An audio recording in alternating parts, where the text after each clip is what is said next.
அன்பிற்குரியவர்களே, captain Marco கிறிஸ்தவர்களை சித்திரவதை செய்து சிறையில் அடைப்பதில் பெயர் பெற்ற ரஷ்யாவின் அதிகாரி.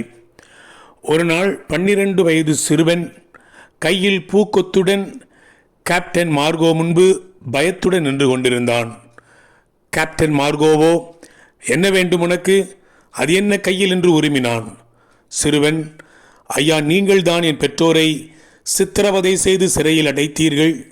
இன்று என் தாயாருடைய பிறந்த நாள். ஆண்டுதோறும் என் அம்மாவுக்கு பூங்கொத்து கொடுப்பேன். இந்த ஆண்டு யாரிடம் கொடுப்பதென்று தெரியவில்லை.